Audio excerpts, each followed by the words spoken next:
Southern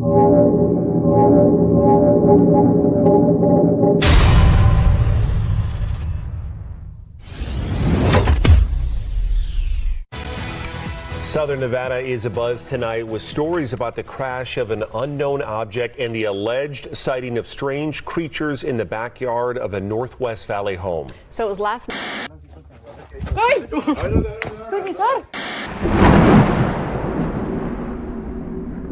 So it was last night that 8 News Now investigator David Charnes reported about how Metro Police responded back on May 1st after receiving a strange call from a very frightened family. Well, our report generated a global response, and now piecing together the sequence of events has been kind of tricky, in part because the primary witnesses have been almost as elusive as the beings they say they encountered. Chief Investigator George Knapp is as perplexed as the rest of us, George. As you know, this is not our first UFO rodeo. We first heard about the incident in early May via the Metro Police grapevine. The incident has a lot in common with other bizarre cases from around the world: an alleged crash, strange beings, and bits and pieces that don't make sense. But the police took this seriously, and so do we.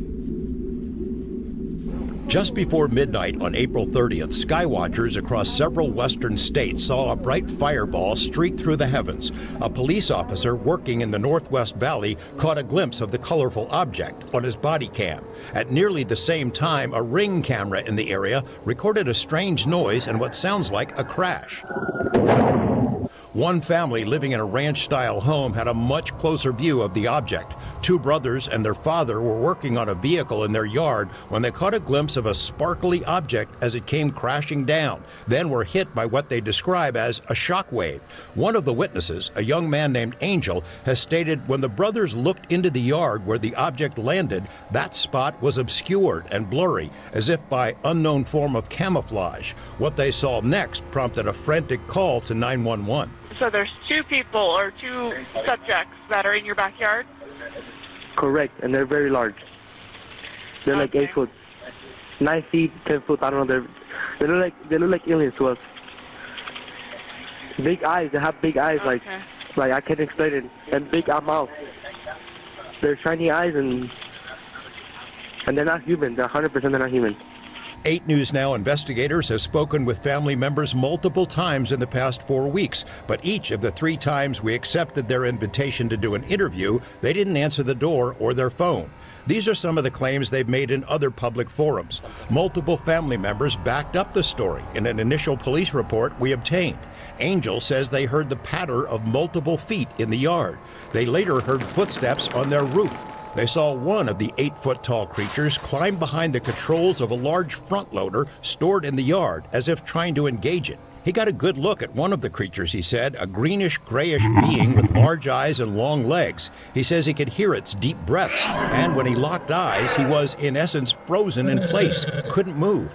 In the middle of the yard, where the object had crashed, then vanished, a circular impression was left in the soil. Okay, where is this on your property? Metro sources say the police dispatcher initially wondered whether to send a crisis intervention team to help the troubled witness, but then took the incident seriously.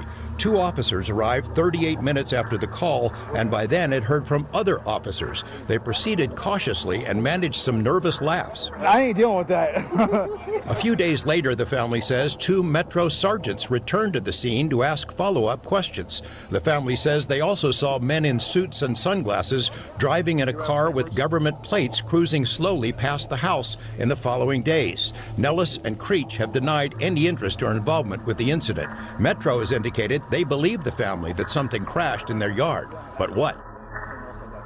You know, you mentioned, George, in that piece that, they were frozen because so many people have been critical of, like, why didn't they get their phone out? Why didn't they shoot the video? Do we know if there's even any video of this incident? Yes and no. So there's a surveillance camera in the backyard. The property owner keeps that because he's got a lot of expensive equipment there. What we were told is that at the moment this thing comes down and crashed, this camera went out, and it was out for a couple of minutes. When it came back on, the object was gone, but the circle was there. We've been told by Angel in multiple phone conversations that he shot video of the creatures.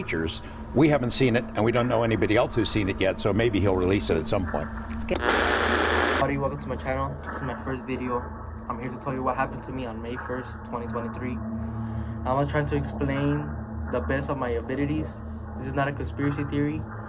I'm not making this story out for clout or fame. I just want to tell you what happened to me and my family. And here's the video where we were in the backyard area. You cannot see it too good, but on camera, but it's there. Here's the video. ¡Ay! Profesor! Calmungarela, me canceles var eso. Kylo, cherro, que chili. Kylo, cherro.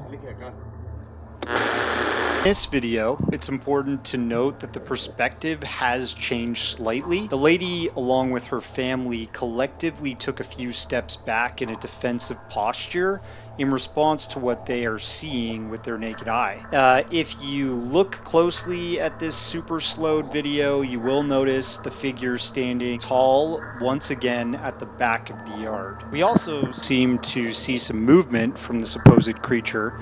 Possibly it's turning its upper body, and it appears there's some head movement. I see what seems to be a long neck separated by a large head.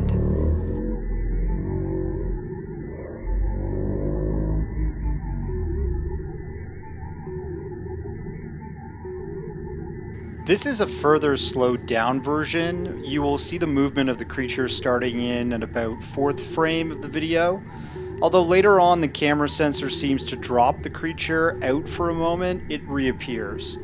But I need you to tell me about the photograph you took of what looked like cameras installed on the roof of the home, and those came, what, 2 weeks after the incident, and then suddenly were gone a few days later. Is that the right story? And again, I'm a bit tight for time. They were installed on May 19th in a lamppost in the rear yard of the family's home. They were installed by the Las Vegas Metropolitan Police Department, Homeland Security Division, that's run by Assistant Sheriff Sasha Larkin.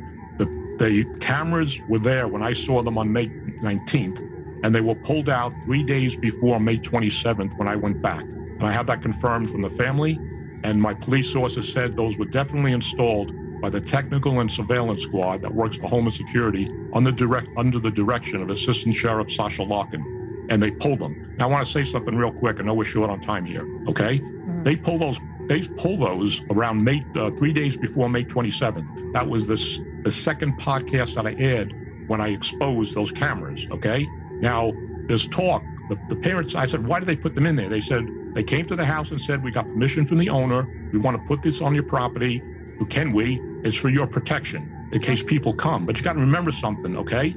This thing didn't go viral to June 7th. The cameras were uninstalled 3 days prior to May 27th. Well, that's odd, Doug, because obviously, if it goes viral, then I can understand harassment cameras.